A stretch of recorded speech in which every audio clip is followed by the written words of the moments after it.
고린도전서 10장 31절에서 33절까지의 말씀으로 기준은 주님의 영광이라는 제목으로 함께 말씀을 나누려 합니다. 저희가 이제 사도행전 말씀을 쭉 이어가다가 한 2주 쉬고 다시 지난주에 사도행전을 했다가 이번 주에 다시 본문을 바꿨는데요. 왜 그러냐면 저희 교회는 우리 교회는 따로 지키진 않지만 오늘이 그 절기상으로 추수감사절이죠. 오늘이 추수감사절입니다. 저희가 따로 지키진 않지만 오늘 감사에 대한 얘기를 좀 해야 될 것 같아서 본문을 또 잠깐 바꿨습니다. 방금 말씀드린 대로 오늘은 절기상 추수감사주일인데요.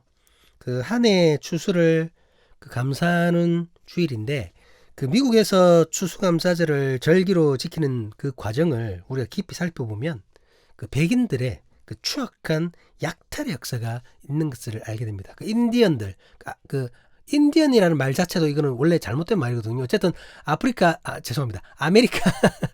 아메리카 인디언들, 그 원주민들을 대상으로 했던 약탈의 역사가 이 추수감사절에 같이 포함되어 있습니다. 결코 아름다운 기원을 가진 절기가 아니라는 거죠. 물론 이제 그에 반해서 이렇게 그 인디언들과 함께 음식을 나누었던 그런 얘기를 하는 분들이 있긴 한데 있죠. 그 부분이 있는데 여러분, 그런 작은 부분 때문에 그 뒤에 숨어있는 수많은 악행들이 감춰지지는 않죠. 이해가 되시나요? 근데 이제 어쨌든 하나님을 감사하는 날인데 그 기원들을 살펴봤을 때, 역사를 봤을 때 이게 그러기에는 하나님의 뜻과는 너무나 어긋난 역사가 있다는 겁니다. 어긋난 역사가. 그리고 실제로 그 한국에 있는 추수의 시기와도 맞지가 않아요. 맞지 않습니다. 우리가 추수하는 시기도 아닌데 미국이 지킨다고 해서 우리가 따라 지킨다? 조금 이상하지 않나요? 그게 성경에 있는 절기도 아니고. 성경을 근거로 이제 그 이후에 찾기는 찾았습니다. 여러분, 찾고 이렇게 하지만 지금 그 얘기를 하는 것이 아니고 처음에 얘기를 하는 겁니다. 처음에. 그래서 요즘은 추수감사절을 아예 지키지 않거나 아니면 추석에 맞춰서, 우리나라 그 절기에 맞춘 거죠. 그 추석에 맞춰서 그 감사절을 지키는 교회가 꽤 있습니다. 어쨌든 그건 그렇다 치고 어쨌든 하나님을 향한 감사의 절이니까 그 절기를 지킨다는 의미보다는 하나님을 향한 감사에 대해서 이야기해 보려고 합니다. 5년 전인데요. 지금부터 5년 전, 그러니까 2017년이죠. 2017년 추수감사절 기간에, 그때도 추수감사절 기간이었습니다. 그 기간에 너무나도 큰 슬픔과 그 분노를 느끼는 일이 있었습니다. 그 당시에 저는 도저히 그 마음이 안정되지 않아서 그때 아내였던 그 이문주 사관에게 설교를 부탁했었어요. 제가 도저히 못할 것 같아가지고. 감사하는 마음이 안 생기는데 어떻게 감사절 설교를 한단 말입니까? 못하겠더라고요. 그래서 이문주 사관에게 부탁을 했었습니다. 그런데 이제 이문주 사관이 지금은 사모죠. 이분이 이제 거절을 했어요. 자기 못하겠다고 거절을 해버렸습니다. 그래서 그때 이제 아주 무거운 마음으로 말씀을 준비했던 기억이 납니다. 그때 충격이 너무 커서 지금도 기억하고 있는 거죠. 오늘은 나를 슬프고 분노하게 만들었던 그때의 그 일을 떠올리면서 하나님을 향한 참된 감사에 대해서 나누려고 합니다. 그 추수감사절은 1년 동안 지었던 그 농사를 마무리하고 추수하며 감사하는 날이죠. 추수를 했다는 것은 반드시 농업적인 의미를 말하는 것만은 아니죠. 그것만 얘기하는 건 아닙니다. 상징적인 의미가 되겠죠. 그 1년 동안 우리 교회가 삶 속에서 맺은 열매, 그 결과물에 대해서 함께 하신 하나님께 보고하고 감사로 보답하는 날이라고 할 수 있습니다. 그렇다면 우리에게 열매라고 할 수 있는 것들은 어떤 것들이 있을까요? 사람이 될 수 있겠죠. 1년 동안 이런 사람을 사귀었어. 교회로 치면 이런 사람을 전도했어. 이웃을 향한 사랑의 실천? 그렇죠. 하나님께서 사랑하라고 하셨으니까 내 이웃을, 내 형제와 자매를 사랑했던 것. 예배를 위한 헌신.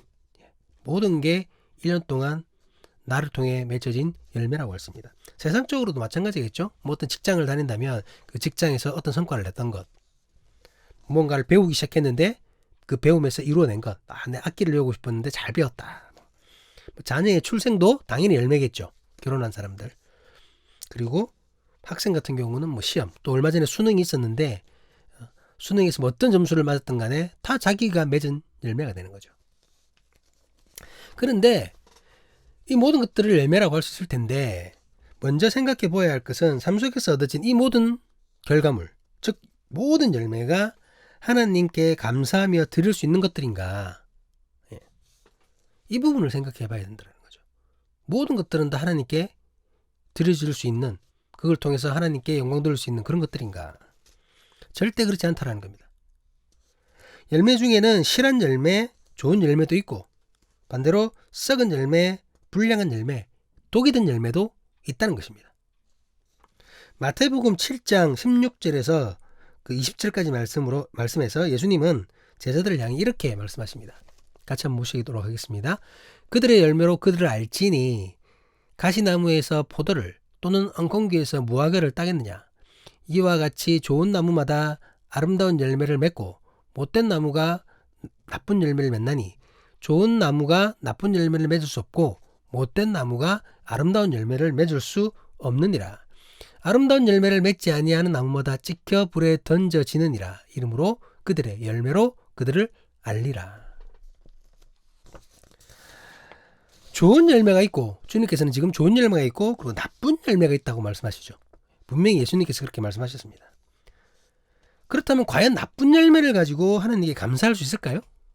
감사할 수 있습니까? 그럴 수 없다라는 거죠. 내가 사기치고 돈을 벌었는데 주님께 감사할 수 있나요? 말이 안 되죠. 오직 좋은 열매로만 하나님께 감사할 수 있는 것입니다. 그렇다면 우리는 무엇이 좋은 열매고 무엇이 나쁜 열매인가? 이 부분을 생각해 봐야 되겠죠. 나에게 좋으면 좋은 열매고 나에게 나쁘면 나쁜 열매인가요? 좋은 열매와 나쁜 열매의 기준으로 저는 오늘 본문을 제시하고자 합니다. 본문 31절 말씀입니다. 그런즉 너희가 먹든지 마시든지 무엇을 하든지 다 하나님의 영광을 위하여 하라. 좋은 열매와 나쁜 열매의 기준은 바로 하나님의 영광입니다. 하나님의 영광이 기준입니다. 인간의 기준에서 보기 좋은 것, 듣기 좋은 것, 먹기 좋은 것들이 있습니다. 분명히. 값비싼 것, 크고 웅장한 것, 화려한 것, 남들이 부러워할 만한 것. 이런 것들은 세상 기준에서 좋은 것이죠. 세상 기준에서는 분명히 좋은 것이 될 수 있습니다. 하지만 믿음의 기준, 하나님의 기준에서는 전혀 별개라는 거죠. 제가 별개라고 했습니다. 이 말을 오해해서는 안 돼요. 그러니까 사람 기준에서 좋은 것이 하나님의 기준에서 나쁜 것이다, 이렇게 얘기한 게 아닙니다, 여러분. 그게 아니라 별개라는 거예요. 인간의 기준과 하나님의 기준은 별개입니다. 다른 성격의 것이라는 거죠. 신앙에서 좋은 열매와 나쁜 열매를 나누는 기준은 인간이 보기 좋은 것이 아니라 오직 하나님께 영광이 되느냐 되지 않느냐입니다. 바울은 믿는 자들에게 먹든지 마시든지 무엇을 하든지 하나님의 영광을 위해서 하라고 권고합니다. 여러분, 먹고 마시는 것이 뭘까요? 음주 가문가요? 부어라 마셔라 나는 놀란다 뭐 이건가요? 그 말이 아니라 본문에 먹고 마시면 인간의 모든 생활, 모든 삶을 말하는 것이죠. 그 모든 삶 속에서 내가 무엇을 하든지 하나님의 영광을 위해서 하라는 말입니다. 그러니까 우리를 통해 행해지는 모든 일들, 그 일을 통해 이루어지게 될 모든 성과들, 그 성과를 통해 얻게 될 모든 대가들, 즉 모든 열매들, 그 모든 것에 하나님의 영광이 나타나야 한다는 말입니다. 본문에서 제시하는 하나님의 영광은 그리스도인의 전반적인 삶의 지침이 됩니다. 그러니까 그리스도인들의 모든 행동은 그것이 먹는 것이든 마시는 것이든 결국 하나님의 영광을 위해서 행동해야 한다는 것이죠. 여러분들의 삶이 지금 주님의 영광을 위한 것 아닙니까, 여러분? 나 잘 먹고 잘 살려고 하나님을 믿는 것이 아니라 내가 열심히 착하게 살아서 하나님의 영광이 되는 거잖아요. 그렇지 않나요? 만약 거꾸로라면 여러분 신앙생활 잘못하고 있는 겁니다. 내가 잘 먹고 잘 살려고 신앙생활을 한다? 아니 무당 찾는 거랑 뭐가 다릅니까 그러면? 우리의 신앙의 기호는 그게 아니죠. 하나님의 영광을 위해서 내가 사는 것이죠. 그렇게 해야만 좋은 열매가 맺혀지는 것입니다.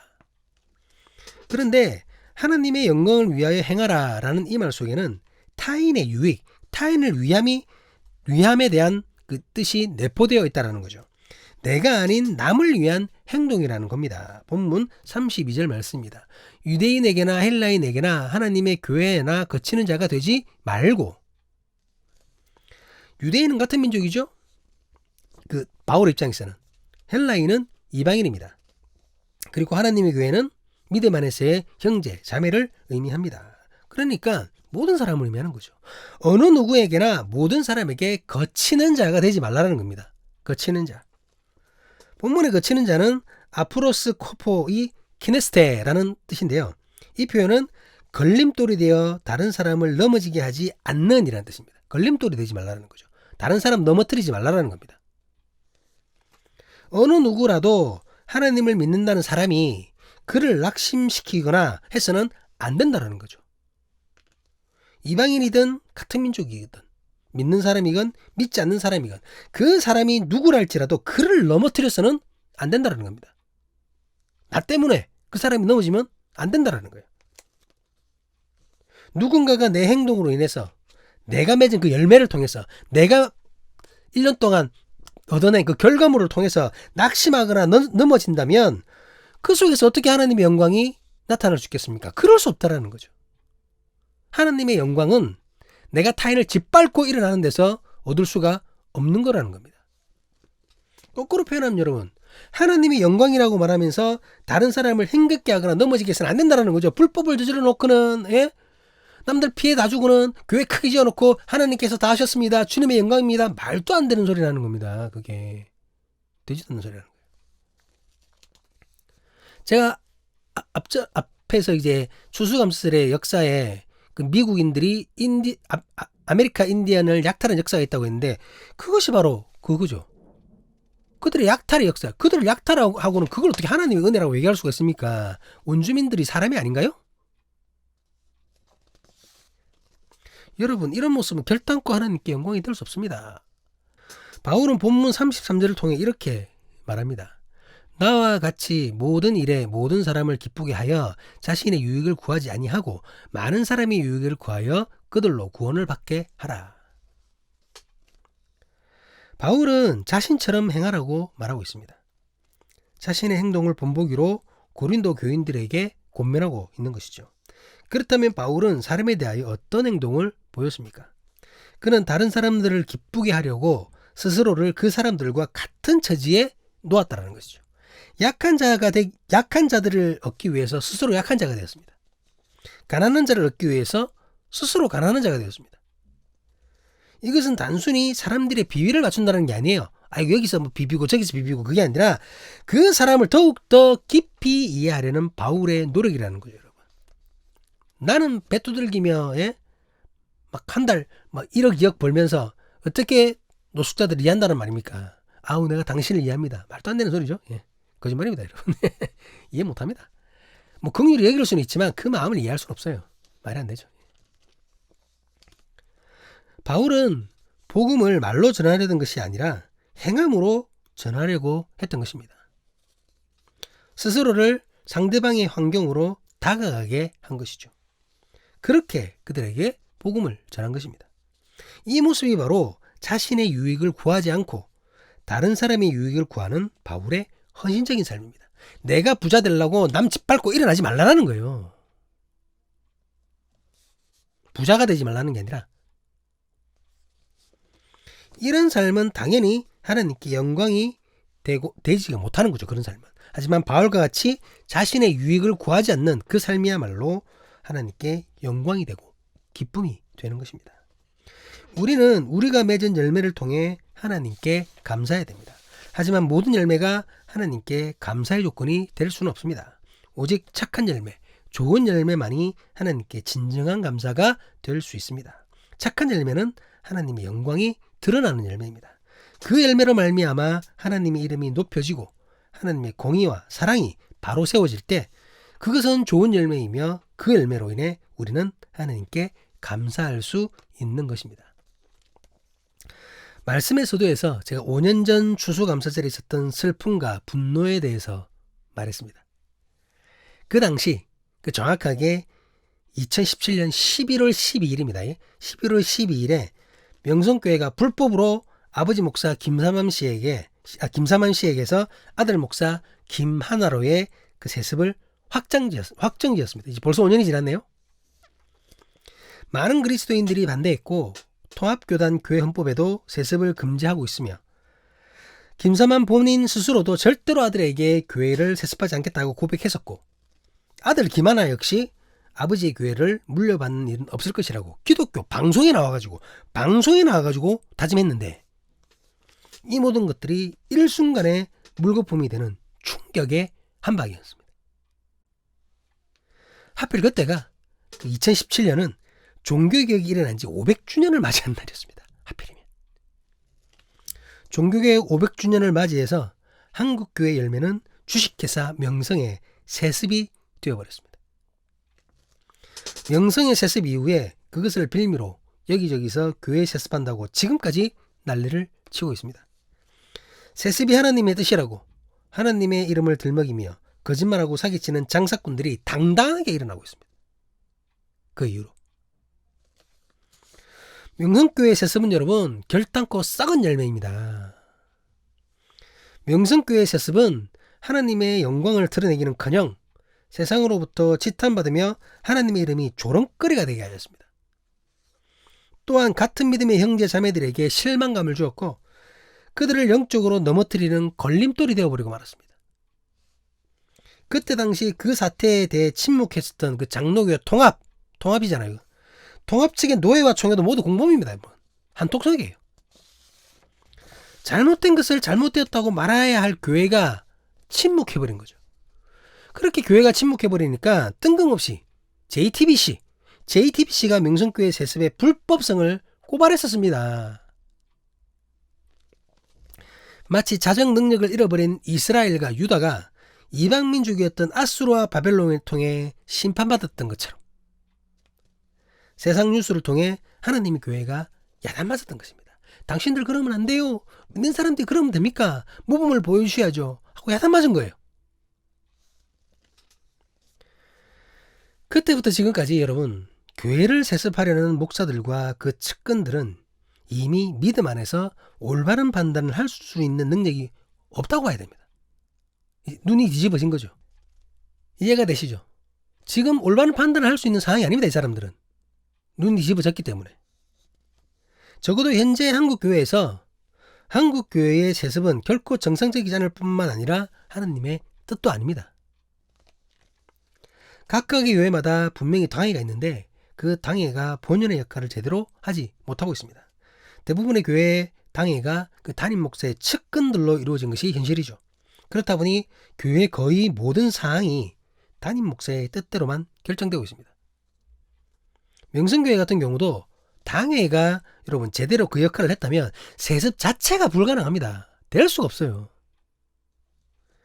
어떤 형제가 그 당시 때 저에게 세습에 대해서 이런 질문을 했었습니다. 세습을 한다고 할지라도 모든 교인이 원하고 동의한다면 문제가 없을 수도 있지 않느냐라고 질문했습니다. 여러분. 맞나요, 이 말이? 여러분, 우리 현실적으로 봐야 돼요. 현실적으로 명성교회와 같은 큰 교회, 그 10만 명에 가까운 그 교회 전 성도가 전부 다 부자 세습을 원한다? 말이 안 됩니다, 여러분. 어떻게 그럴 수가 있나요? 그럴 수가 없습니다, 여러분. 불가능하죠. 만약에 아니면 왜 만약을 얘기합니까? 되지도 않는 일을 갖다가.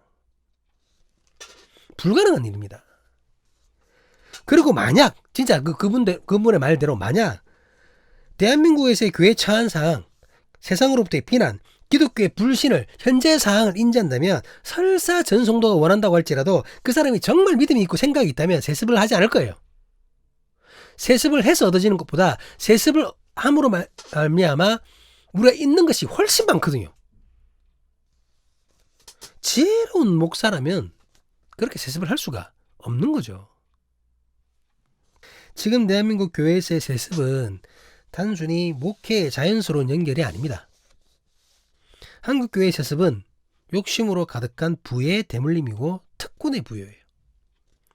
그렇기 때문에 타인이 아닌 아들에게, 하다못해 사위에게라도 가족이죠. 그러니까 가족에게 교회를 물려주려고 발악을 하는 겁니다. 그렇게 교회가 하나님이 아닌 목사 몇몇 측근들의 소유가 되어버린 것이죠. 이런 걸 우리가 사유화라고 얘기하잖아요. 교회가 사유화가 되어버린 것입니다. 하나님의 것이 아니라 인간의 것이 되어버린 거죠. 어떤 성도께서 말씀하시기를 교단이 다르니까 자기들은 통합이 아니라는 거죠. 그러니까 명성교회 세습이 자신들과는 아무런 상관이 없지 않는, 또 이런 질문을 합니다. 여러분, 그것도 아닙니다. 여러분, 그것도 아니에요. 왜냐, 우리는 같은 주님을 믿는 믿음의 한 가족이요 신앙 공동체입니다. 명성교회의 불법 세습 때문에 세상으로 놀림거리가 되고 있는 그 하나님, 그 하나님이 바로 우리가 믿는 하나님이잖아요. 그렇지 않나요? 하나님이 욕 들어먹고 있습니다. 여러분, 교단이 다르다고 우리와 상관없는 것이 아닙니다. 하나님을 비방했던 골리앗 앞에서 의분을 일으켰던 다윗과 같은 마음이 우리에게 있어야 됩니다. 또한 실질적으로 아들이 교회를 이어받는 것이 아니라고 해도 세습과 전혀 무관하다고 생각할 수도 없습니다. 이게 무슨 말이냐면, 세습이 비난받는 진짜 이유는 단순히 그 아들이 교회를 이어받았기 때문이 아니잖아요. 낙도의 어려운 교회에 아무도 올 사람이 없는데 아들 목사가 아버지를 이어서 그 교회에 목회를 했다. 그렇다면 그것을 명성교회와 비교해가지고 명성교회처럼 똑같이 비난한다? 그건 또 아니잖아요. 물론 이제 그 안에도 자세한 내용을 살펴봐야 되겠지만 단순히 세습했다고 욕만 할 수는 없는 문제죠. 명성교회와 같은 그 형태의 세습의 진짜 문제는 담임 목사의 아들에게 다른 사람들은 누릴 수 없는 특권이 불공정하고 불법적으로 부여되었다는 것에 있습니다. 어느 것보다 도덕적이면서 공정해야 될 교회가, 하나님이 공의를 얘기하는 교회가 하나님의 뜻과는 아무런 상관이 없는 혈연, 지연, 학연으로 인해서 어마어마한 특권을 부여하는 거예요. 그렇기 때문에 세습 문제는 전 교단, 전 교파, 전 기독교의 문제입니다. 이 문제를 해결하지 못한다면 한국교회의 미래는 어떻게 될 것인가? 정말 생각만 해도 두렵습니다. 저는. 벌써 5년 전의 일인데 벌써 그 5년 전 일이 지금 결과물로 하나씩 나타나고 있잖아요. 기독교에 대한 생각이 어떻습니까? 인식이 어떻습니까? 엉망이 되었죠.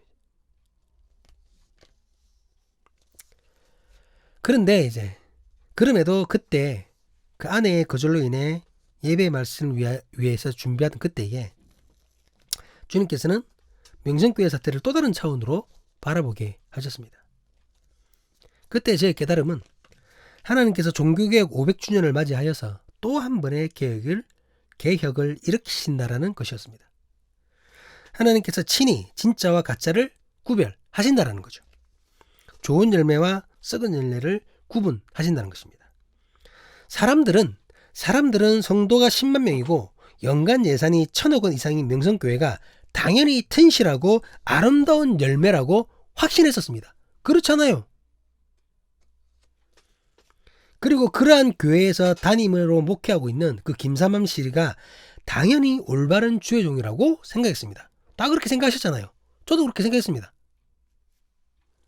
그런데 하나님께서 그것이 아님을 알게 하셨다는 거죠. 사람들은 눈에 보이는 거대함, 풍요로움, 화려함에 명성교회를 성공한 교회, 축복받은 교회라고 칭송했었습니다. 그런데 하나님께서는 명성교회가 썩은 열매이며 김삼함 씨는 염소에 지나지 않음을 분명하게 알게 하셨습니다. 하나님께 영광이 되지 않는 것이라면 그것이 어떠한 부와 명성과 화려함을 가지고 있다 하더라도 결코 좋은 열매가 될 수 없다라는 것을 명성교회를 통해 배우게 하셨습니다. 이 확실하게 알게 된 거죠. 이제. 김삼함 목사는 분명히 주님의 신실한 종이었을 거예요. 그렇지 않겠습니까, 여러분? 뭐 지금은 사실 제가 좀 의심스럽기도 합니다. 옛날부터 진짜였을까 하고 의심이 되지만 어쨌든 제가 들었고 보여줬었던 김삼원 씨의 지난 삶을 생각하면 하나님께서 함께 하시고 역사하셨다는 증거가 뭐 곳곳에 많이 나타나는 것 같습니다. 하지만 그렇다고 하더라도 어제 진짜였다고 오늘도 자동적으로 진짜가 되는 것이 아니라는 거죠. 그가 그 축복을 끝까지 지키지 못했기에 한순간의 욕구를 못 이겨 주님의 뜻을 외면했기에 결국 그가 하나님의 사람이었다라는 것은 과거의 지난날의 추억이 되어버렸습니다. 예전에 신실했던 하나님의 종이었던 거죠. 옛날에. 지금은 미쳐버린 돈의 노예일 뿐이죠. 우리는 이 사실을 기억해야 됩니다. 사랑하는 사람이 교회 공동체 여러분, 지금도 함께 예배하는 모든 예배자 여러분, 김삼함 정도의 사람도 이렇게 허무하게 무너지는데 우리라고 별거 있겠습니까 여러분? 저라고 별거 있겠습니까? 그 정도 사람도, 그렇게 하나님의 은혜를 많이 받은 사람, 축복을 많이 받은 사람도 돈 앞에 자빠지는데 뭐 우리라고 다르겠습니까? 그렇기 때문에 우리는 더욱더 자신을 돌아보고 겸비하여서 주님 앞에 겸손해지도록 노력하고 또 노력해야 됩니다. 지금 뭐 저의 모습, 온라인 교회에서 몇몇 분들과 함께 이 온라인 예배를 하는 것, 어떻게 보면 저한테 축복일 수도 있어요. 만약에 제가 김상원 씨가 얻었던 그런 성과처럼 그런 성과를 얻으면 더 나쁜 놈이 되었을지도 몰라요. 더 이상하게 되었을지도 모릅니다 여러분. 막 교만해져가지고 내가 난데 하면서 막 내가 다인 것처럼 나를 쫓아내, 내가 없으면 이 교회가 되겠어 막 이러면서. 어떻게 보면 그렇게 되지 않은 게, 지금처럼 이렇게 있는 게 가장 낮아진 게 주님의 축복입니다 여러분. 그렇잖아요? 교만해질 일이 없으니까. 하지만 그렇더라도 이것마저도 교만해서는 안 되고 주님 앞에 무릎 꿇고 끝까지 겸손해지도록 노력하고 노력해야 한다는 거죠. 내가 과거에 하나님 앞에 이러이러한 열매로 영광 돌리고 감사드렸다, 그렇게 추억이나 하고 있는 우리가 되지 않기를 주님의 이름으로 간절히 기도합니다. 오늘 주님의 영광이 드러나는 좋은 열매로 감사하는 우리기를 기도합니다. 그리고 내일 오늘과 같은 좋은 열매를 맺기 위해 최선을 다하는 우리기를 간절히 기도합니다. 오직 주님의 영광이 기준입니다. 오직 하나님의 영광을 드러내는 참된 삶, 참된 열매, 아름다운 열매를 위해 열심을 다해 신실하게 말씀을 따라 그 삶을 살아가는 사람이 교회, 신앙 공동체가 될 수 있기를 주님의 이름으로 간절히 간구합니다. 기도하시겠습니다. 아멘, 아멘, 아멘.